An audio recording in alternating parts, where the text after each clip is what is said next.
Hello and welcome back to my channel. On this video, I'm going to talk about all of the books that I read in the month of July. And I had the perfect storm of vacation time, travel time, and a little bit of sick time, which ended up meaning that I read 40 plus books in the month of July. And I have some really good reads that I read this month that I'm excited to share with you. So let's go ahead and dive in. I started the month with a ton of nonfiction. I don't know why I got in the mood for nonfiction, but I was just gobbling them up. So I first read a book called The Mastery Manual by Robin Sharma. This is a book of kind of like collected wisdom and quotes from this author. And it's almost like they were like blog posts or something, and they've been kind of compiled into this collection. There were a couple like little nuggets that I took away from this. It was a very quick read, but I had seen a lot of people like quoting this on social media, and so I decided to pick it up and give it a read. Next, I read a book called ADHD Explained by Edward Hallowell. And I've been reading, as I've mentioned on previous videos, a bunch of different books on neurodivergence, and this is one of those as well.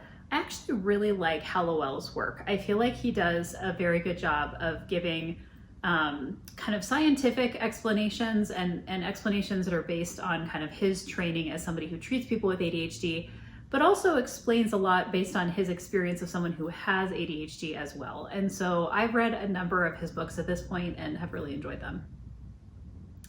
Then I picked up a book called The Search by Bruce Feiler. And this is basically a book about what he calls finding work in the post-career world. And I'm very interested in this concept of like portfolio careers and the gig economy and all of these different things that we're kind of cobbling together because we need a lot of different skill sets as we, engage in career growth and evolution. And this is one that came across my radar a while ago. Also really enjoyed that. Then I read Uniquely Human, A Different Way of Seeing Autism by Barry Prezant. And this is, again, another book. I just have been kind of collecting a number of different books on neurodivergence and neurodiversity and working my way through them. This was also one that I thought was really helpful in terms of thinking about autism both in children and adults, although it was a little bit skewed more toward autism in children. Then I finally finished, I'd been chipping away at this book for a while, a book called Hearts of Darkness, Serial Killers, the Behavioral Science Unit, and My Life as a Woman in the FBI by Jana Monroe. I think I had started this book back in like April and had been kind of chipping away at it. I got it on ebook from my local library. And this is a book that is exactly what the subtitle says. It's basically about this woman who's a profiler, and she starts in kind of a local police unit and then works her way into the FBI and then works her way through the FBI to start to work in this behavioral science unit. And I would say that there's a lot of interesting kind of cases that she talks about, but the more interesting thing to me is kind of her career experience and her relationships as she's kind of like going through this experience of working in the FBI and then eventually retiring. But I thought it was interesting. Then I picked up as a reread a book called The Crossroads of Should and Must by Ella Luna. And this is a book that I had read, I think it was like almost 10 years ago when I went and looked at Goodreads. And it's kind of this combination of like poetry and art. And it's basically about career. It's another book about career and almost like vocation. And it's beautiful, super quick read. But one of those things that I could definitely see myself returning to in the future. This is a book that I actually own. Next, I picked up a book called Faster Than Normal. And this is also about ADHD by Peter Shankman. This is a book that I thought was really interesting because Peter Shankman is basically talking about his personal experience with ADHD and what he calls different triggers and how he finds his triggers and then avoids his triggers in terms of living with ADHD. This is, I think, one of the more helpful books that I read about this kind of diagnosis, and one that I would definitely recommend. Then I picked up a book called Next, The Power of Reinvention in Life and Work by Joanne Littman. This is a book that I had on Kindle that I've been wanting to read for a while. I think that there are a lot of books right now that are about kind of like, how do you pick up and reskill and upskill when there's a lot happening with like artificial intelligence and other kinds of technologies and competencies that a lot of people need to think about in their lives and work. And this is a book that I would kind of put into that category of thinking about just how do you decide kind of your path and where to go next given all of these complexities. Next, I picked up a book called Attention, A Love Story by Casey Schwartz.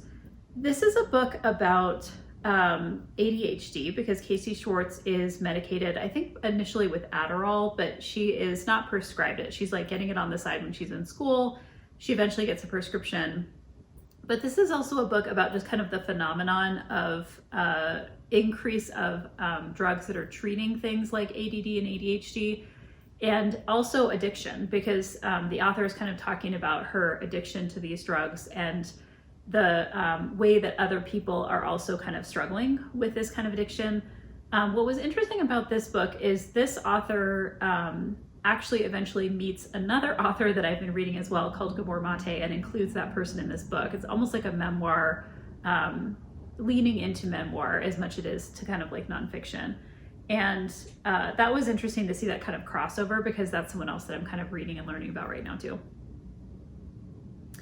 Okay, then I picked up a book called Neurotribes, The Legacy of Autism and the Future of Neurodiversity by Steve Silberman. I think this is considered to be a book that is very central to the research and kind of literature on autism. I will say there are things in here, especially talking about the history of autism, that are just very disturbing. And I think this is true when you look at the history of most disabilities, that it was just not understood. People were not treated very well. And so you get that kind of full picture in this book. It also talks about eugenics and kind of some of the other things that were happening historically when people were looking at people with autism and just not really understanding what it was. And then it works its way up through kind of present day and what do we know. I think that this is a must-read book for people who are interested in this topic, but it is a little bit of a harder read, I found, than other things that I've been picking up. Okay, then the last nonfiction book I read in this strand of nonfiction, I'll switch to some fiction and then I go back and forth, is a book called I've Been Buried Under Years of Dust. And this is by Valerie Gilpere and Emily Groden. And this is a kind of like memoir-esque book about a woman who is a non-speaking autistic woman who learns as an adult, kind of in her like mid-20s, that she can use a keyboard to communicate with people. And up until that point, she had not really been communicating with her parents or with her family or other people around her. And it kind of unlocks this, obviously communication form for her, but also she is a very kind of creative person, and there's like poetry and other things that she works on.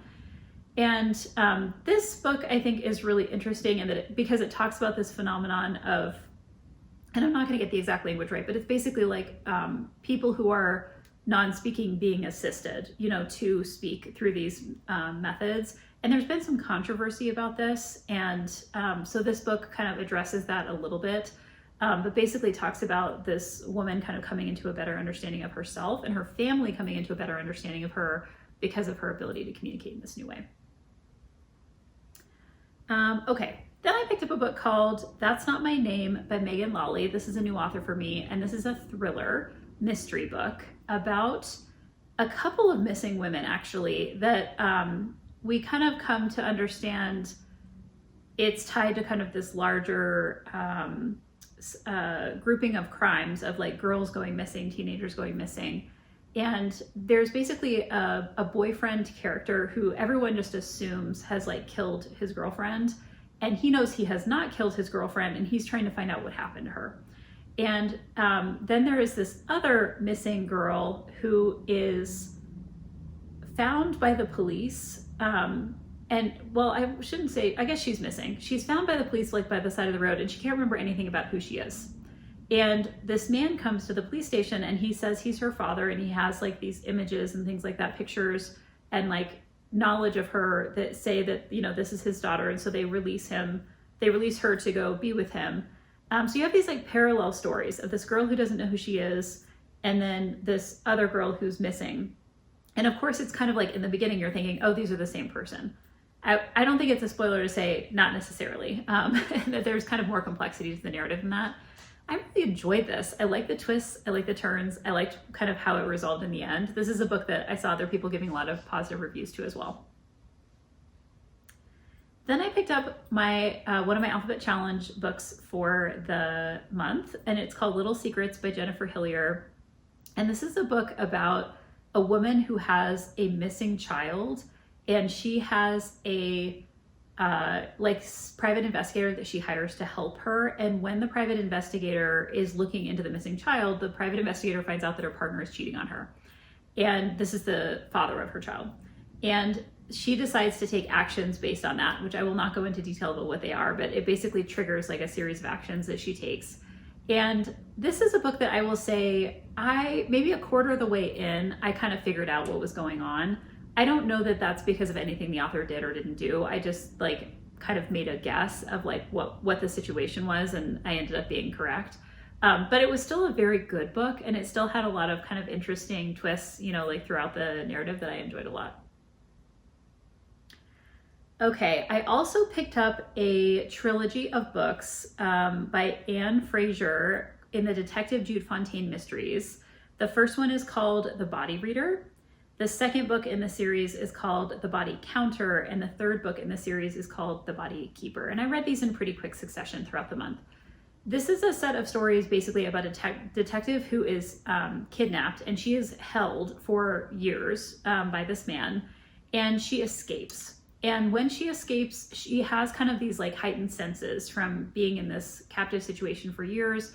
And she eventually goes back and begins to work as a detective again and uses those heightened senses in her job.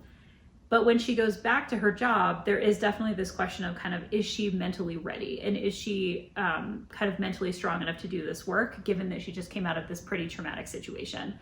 And I would say the stories in each of these were like very distinct. Like they had different storylines. There were different mysteries that were happening in each of the books. The first book, I would say, there's a storyline that felt like a little bit over the top to me in terms of just like where it landed in the end. But the latter two books in the series didn't have that as much. And so it felt like a lot of this does not feel believable, but it felt more believable in the second and the third books in the series. But I would recommend this if you're like a mystery thriller reader and that's the kind of thing that you enjoy. Okay, then I picked up a book called Legends and Lattes. This is the first book in the Legends and Lattes series by Travis Baldree. And this is basically a book that is set in kind of a fantasy world where this person is opening up a coffee shop. And I will say this is a book that like, I feel like a lot of people would probably put this in like a cozy category. Like it was very sweet. It was cute. Like it's not necessarily, I didn't feel like it was as plot driven as I would normally like my books to be. It was just kind of like if you have like a TV show on in the background, that's kind of what like it felt like to me. Maybe I didn't pay enough attention to it. I did listen to it on audio, but it just didn't really stick out to me. I don't know that I would read the second book in this series. But that said, there's a lot of people who just love this series, and I think it's probably because of just kind of the cozy nature of it. Okay, then I picked up a book called Crossroads. This is the part of the Haven River Ranch series by Devney Perry. And this is basically a book about a woman who grows up around this like ranch, and there's a male main character who grows up with her like when they're kids. And as adults, she comes back and she buys this ranch, and she is now overseeing him and his family and all of their employees. And obviously that causes some initial tension when she moves back and she's like overtaking this ranch. But not too long into her being there, they kind of strike up their romance again. And it's basically about them resolving like this tension from their previous relationship. And of course, we come to understand more about like why she buys this ranch, and like there's kind of some back history there with her family as well. This is a series that I would continue. I mean, I've continued to read Devney Perry's backlist and have enjoyed her books. All right, next I picked up a book called The Unquiet Bones by Loreth Ann White. And this is a book that reminded me a little bit of like a police procedural by Val McDermid. And Val McDermid is one of my favorite mystery writers. This book had basically, it is the story of a missing woman, and then these bones are found underneath this like chapel, and we're trying to understand if the bones are tied to this other, missing woman from a couple decades back. And there's this group of people that were kind of part of the original case that are getting like sucked back in to understand like what actually happened, to this woman. And because of the nature of the different, like there's some nice character development of like this group of people and trying to understand, obviously we're trying to unravel, the mystery of what happened. But I was reminded a lot of kind of like a more like British style police procedural, which I definitely enjoy. Very atmospheric. This would be a great like fall read. All right, then I switched back to another nonfiction book. I picked up a book called Feel Good Productivity, How to Do More of What Matters to You by Ali Abdaal. Ali Abdaal is a YouTuber that I followed for quite some time. He is a former medical doctor who became like an entrepreneur and YouTuber, and he focuses on the topic of productivity. That's what he talks about all the time on his channel. And I've enjoyed his videos quite a bit. This book, I would say, is good if you're like new to the concept of productivity. There's a lot here that I felt like I knew, but I have studied productivity for many years, and this is an area that is just kind of a personal interest of mine. And so there were like tools and things that he recommended here, studies that he talks about that I had encountered in other places. That said, I think the book is well written. I think it's well organized. I think it's very practical and has a lot of like tools and suggestions that you can immediately apply. And it's the broader concept of like feel good productivity and thinking about how to find like meaning in your work. I always connect to that. So I would recommend that one as well. All right, then I picked up a book by Stacy Willingham called A Flicker in the Dark. And this is a book, I'm just gonna check, I wanna make sure I'm getting this right and that I'm not confusing it. Okay, so I am remembering this correctly. So this is the book about a woman who, when she was younger, her father was arrested for being a serial killer, and she was part of why he was arrested. Like she had evidence, she found evidence that kind of led to him being considered to be this killer. And then as an adult, other crimes start happening that are similar to what happened with her father. And she's trying to kind of understand the connection between that, and is getting kind of like she's very unsettled by kind of these crimes that are happening. She's also about to get married. She's kind of trying to settle into her own relationship. She has a brother who is also has been kind of like affected by their childhood. But I would say this is a pretty straightforward, mystery thriller. And if this is the kind of thing that you enjoy, I know a lot of people have really enjoyed this book and found it to be, really interesting. I did like the twist and kind of the resolution at the end. I thought that was interesting as well. The next book that I picked up is one called The Lying Game by Ruth Ware. And this is a book about a group of girls who went to school together. And then as adults, they get brought back together because there's this body found in the place where they went to school, and they are somehow connected to this body. We don't know how, we don't know what happened. What surprised me about this book is I was completely sucked into it. I mean, that part doesn't surprise me. I was surprised by the lower ratings of this book. Like a lot of people rated this kind of like a 3-star. This was a 5-star read for me. So I was confused as to why people did not like this book or just found it kind of be kind of ho-hum. I thought that the relationship and the character development was great. There were twists that I did not see coming. There were a number of things that happened toward the end that just kind of like built on like twist after twist after twist that I thought was really interesting. I mean, I just thought this book was really compelling. I would definitely pick up another book by this author. I think this was my first read of a Ruth Ware book, maybe my second, I can't remember. But I was just surprised. Like this is one that if you're a mystery reader, I would highly recommend this. I thought it was atmospheric. I thought it was like interesting. I mean, maybe it could have used a little bit of editorial work to kind of bring it down because it's relatively lengthy. Maybe that's what people were reacting to, but this was one that I really, really enjoyed. Okay, then I read a book called Still See You Everywhere. This is the third book in the Frankie Elkin series by Lisa Gardner, and this is basically about an amateur detective type character who finds missing people. And in this particular book, there is a serial killer on death row, a woman, and her sister has been missing, and she wants Frankie Elkin to find her missing sister. Now, I will say I read this book, I think I read this book on a plane, if I remember correctly. Like, I think I read this while I was traveling. And I felt like I was having like, I mean, a fever dream is probably too strong of a word. This book is kind of strange. Like, I mean, it goes into all of this weird territory that I was not expecting. It's not like traditional in the sense of like what you would normally think for even the first 2 books in this series. And I think what this author is doing is she takes this character and she puts her in kind of these very strange environments, like geographical environments and just like situational environments. And then we kind of see what happens. it was interesting and it definitely had twists because of that, but I felt like some of it was just like super far-fetched in terms of like what we were seeing in the plot. And it felt like almost like a non-traditional mystery to me because of that, because of just like where the setting was and like how some of the characters were connected with each other. So if that's something that sounds interesting to you, I mean, the first book in the series I would say was pretty traditional. It's kind of like this urban mystery. The second book in the series takes place in the woods, which I will like always have a mystery taking place in the woods. Like I just enjoy that. This book is more of like a tropical location, and it was kind of strange. I felt it was good, and like where it landed was fine.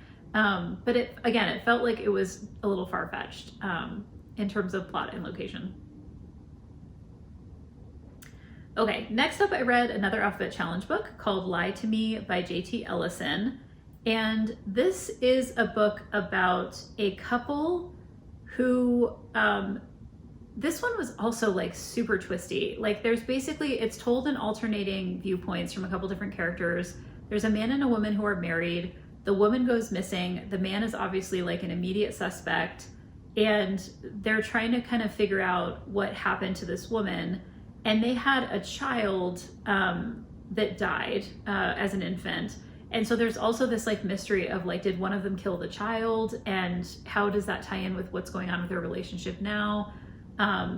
So that one was, I thought it definitely was interesting enough to like keep me going through the book. I don't know if I would pick up another by this author again, maybe just to kind of see what other kinds of things they're writing. But it definitely kind of fit the bill of like a more traditional mystery thriller. Okay. Next, I picked up a book called Coach by Devney Perry. This is another Devney Perry book, and this is the first book in her Treasure State Wildcat series.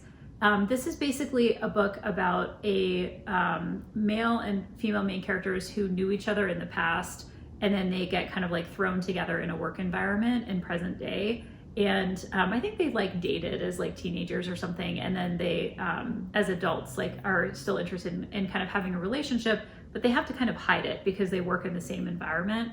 And this I felt like was a good book to set up a series. Like I'm kind of interested to see where the series goes from here. There are 2 books out additionally to this one that I think are in this series that have already been published. So I'll probably continue reading in the series and see what I think.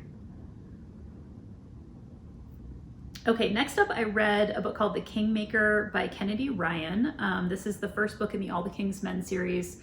And this is a book that has like a backdrop of environmentalism, sustainability. There's a woman who identifies as Native American. She's like an activist. Her mother has gone missing. It was presumed dead. And then she kind of like at like a protest, she runs into this man, doesn't realize who he is, but and they kind of have a connection. They have a relationship. Or they kind of form a bond a little bit. And then she's young though. She's like maybe 16 and he's in his 20s. So there's no romance at that point, but they're kind of drawn to each other. And what she doesn't know is that he is the son of like a man who's like, you know, laying down like oil pipes or something like that. I mean, someone who's kind of like anti her beliefs. And as part of this like larger family, wealthy family.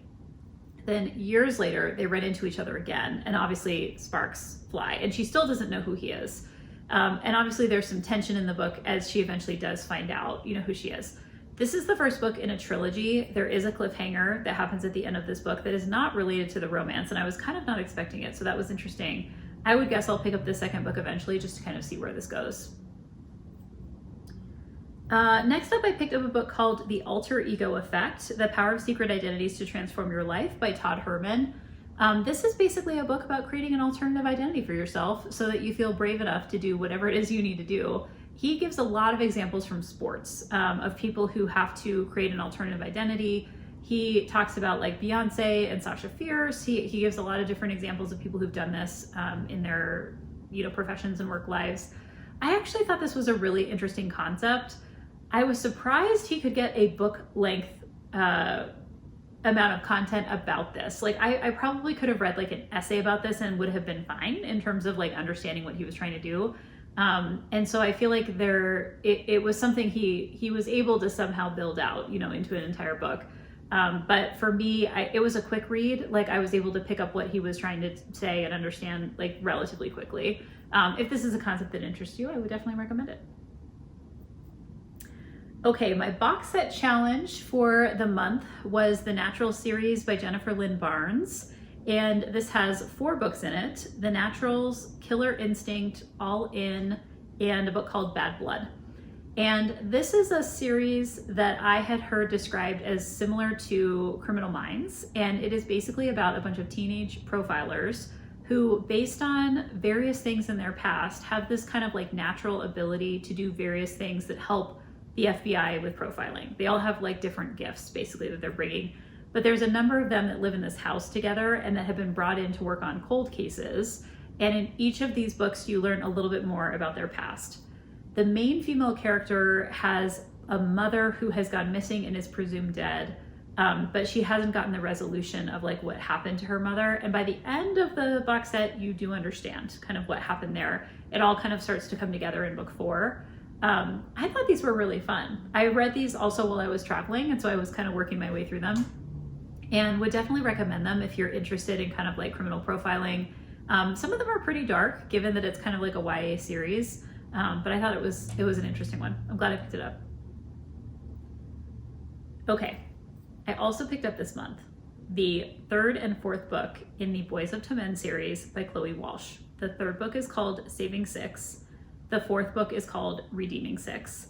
And this is the story. So you may have remembered I talked in a previous video about the first 2 books in this series. And the way the series works is the first 2 books were about one relationship, and there was like a cliffhanger between book 1 and book 2. The second set of books, 3 and 4, are the same. They're about one relationship with kind of a cliffhanger between book 3 and 4. And it is about the brother of the female main character who is in the first 2 books. So she has a brother named Joey, and Joey is eventually begins a relationship with this teenager named Aoife.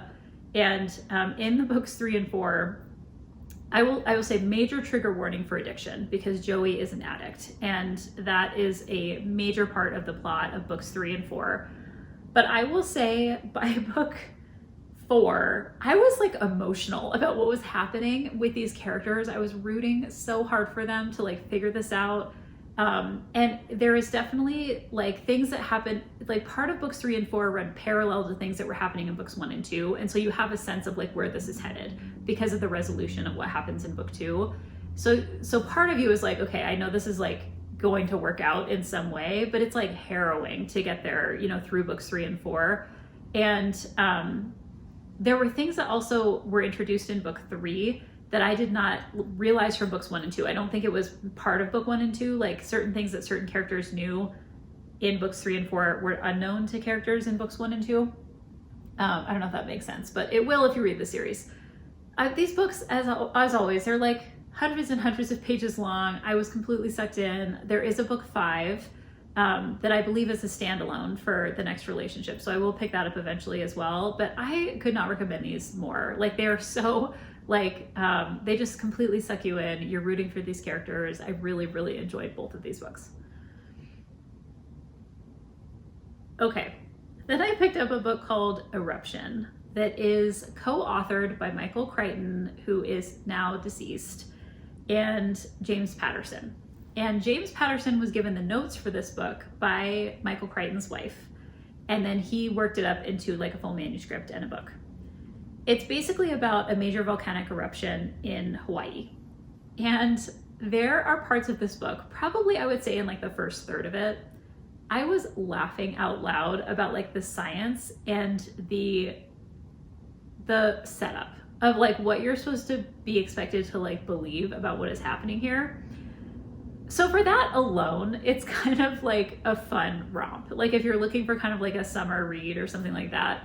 But I would say this is not up to par with like Jurassic Park, which I think like totally held its own even after decades of its original publication. There are other Michael Crichton books that I think are better than this book. But if you're interested in like volcanic eruptions and, looking for something that's like a little bit off the wall, I guess I would recommend this one. Okay, then I picked up my next Alphabet Challenge book. It is called The Love Wager by Lynn Painter. This is the second book in the Mr. Wrong Number series. I read Mr. Wrong Number, and I will say it wasn't like my favorite, but this book I enjoyed a lot more. It's basically about a man and a woman who encounter each other on like in real life, and they have kind of like a one-night stand, and then they run into each other on like a dating app and decide that they're going to be kind of each other's like wing person as they're going through these like dating experiences. So they'll like go on a date and then they'll like debrief it at like tacos, you know, after the date. And of course they begin to have feelings for each other. This is a book that you could kind of tell where it was going the whole time. So if that's the kind of book that you enjoy, where there's not a whole lot of like mystery here about like what's happening with the romance, how it's going to have tension, how it's going to be resolved, like, I mean, all of that I feel like was pretty squarely laid out. That said, great banter. I mean, I think the author writes romance well. I would pick up another book by this author. I think I've read a few by her at this point. And so it was solid from that regard, and I would recommend it, you know, if you enjoy romance. Next up, I read Delivered from Distraction. This is another Edward Holloway book about ADHD, and it is basically about tactics for people who have ADHD and how they're kind of working with different tools and strategies in their day-to-day life.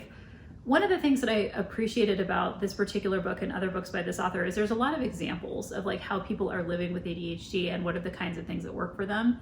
And so again, I would recommend this author if that's a topic that's of interest to you. I also picked up Brian Alexander's Academia Next. Brian Alexander is a futurist and looks at kind of the future of higher education. And this is a book that I think is actually, I mean, it was really right on in terms of what it said was going to happen. This book did predict the pandemic before the pandemic happened. And I think that Brian Alexander has a number of things that the book now is probably a little bit dated because the kinds of things he's talking about have come to pass. But his concept of kind of being a futurist and thinking about the future of this particular industry, I think is really interesting. And so I enjoyed reading this book. I kind of wished I'd read it when it first came out, so I will pay attention to that for books he has in the future. All right, just a couple more here. I also picked up a book called Anatomy of a Scandal by Sarah Vaughan, or Vaughan, not sure how to pronounce her last name here. And this is basically, this is a book that I really enjoyed. This is a book about a woman who is married to like a person in the government in Britain, and her husband is accused of basically sexual assault and goes to trial for it. And there's a woman who is involved in the case that has like a personal background with the situation. And I don't want to go into too many details because I feel like it'll be a spoiler. But basically like this, you start to get some like layers of the narrative, like it pretty soon into the story to kind of understand there's a lot of complexity here. And there's a lot of like, I don't even think it's like moral complexity. It's just there are people who understand what's going on with this guy who's not, you know, a super great guy. And then there's kind of his performance of, you know, being a public figure. And so you get perspectives from his wife and you get perspectives from other people in the book as well. I was not expecting to like enjoy this. I kind of picked it up on a whim. It was something I picked up from my library. And I ended up really, really liking it. I liked the perspective of going back and forth to the past and understanding like who he was like in college and how that is impacting like who he is today. And then of course like his family and all the people around him. Okay, I also picked up the 8th book in the Writer Creed series by Alex Kava. This is called Midnight Creed, and this is a series of books about an FBI agent as a female main character, and then also about this like dog handler who is Writer Creed, who helps to do a bunch of things with like forensic dogs who find drugs, who find bodies, who find people who are still alive. And in this particular book, 2 of their cases kind of like come together. So she's working on a case in like DC, he's working on a case in Florida, and they eventually like combine into a case like kind of unexpectedly. I don't feel like that's a plot twist that is a spoiler, but basically they work their way to each other in terms of what this case means. And I love these books. I think they're great. I think that this has been kind of a slow burn romance throughout the series, and this couple is kind of finally acknowledged, the female main character, the male main character, that they are in a relationship. And he's got all these side characters around him that are also really great, that work with him with the dog handling component. And so I enjoyed reading the latest in the series. Okay, the last 2 books of the month I read in very quick succession, and these were the first 2 books in the Kindred's Curse series by Penn Cole. The first book is called Spark of the Everflame, and the second book is called Glow of the Everflame. And these are 2 books. One of these books I had kind of held off reading because I was pretty sure if I started it, I would want to read the series, which is exactly what happened. And so I kind of waited until I got to the end of the month and I dove into it. I am, as I record this, in the middle of book 3. Books 1 and 2 are like several hundred pages. Book 3 is like 1,000 pages long. So this is a series that like you start to really get into. Just to kind of set up a little bit about what this is. This is a book about, I'm just kind of refreshing myself with book 1 because I want to make sure I'm not giving any spoilers. Okay, so basically there's this young woman whose mother goes missing, and she lives with her father and her brother. And they're in this kind of like kingdom, I guess you could say, where there's mortals and she's on the mortal side. And then there's this group of people called the Descended. And the Descended are kind of a little bit more godlike. They have powers, they have, special, skills and things that they can do that mortals don't have. And there's definitely a hierarchy in this world where the Descended are held above the mortals and mortals are mistreated. And basically the mother of this girl who went missing is a healer. And the girl is also a healer. She's being trained as a healer by the mother.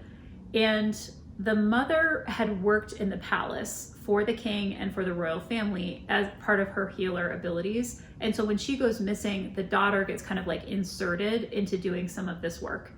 And the king is very ill and is basically dying. And so there's this question of like what will happen to the throne, because the way that the crown is passed on is it's not like necessarily familial. Like it usually goes to someone who just has an incredible amount of magic and power. And so it can shift, around, like outside of particular kinds of families. And in this world, there are all of these families, like 20 different families that have different levels of power. And so they're all vying for power with each other. I feel like that's all I want to say at this point, other than to say, I was completely sucked in. This was super fun. I listened to it on audio. I also had it on ebook. This series is on Kindle Unlimited if you happen to be a Kindle Unlimited subscriber. I am really excited to dig into book 3. I think that I'm like 10% into book 3, and there is a 4th book that is not out yet, but I believe is coming out soon. So I will definitely pick that up as well. But I will say, as in most books that I really enjoy, the side cast of characters that comes around the main characters of this book were excellent. And there are some family members and other things that you learn kind of how they're all connected to each other. And that was really, really fun. So those are the 40 plus books that I read in the month of July. It was an incredible reading month. I'm really looking forward to seeing what I can read in this next month as well. So feel free to check out my TBR video for August and stick around until this end of this next month to see what I was able to read in August 2024. Until then, happy reading.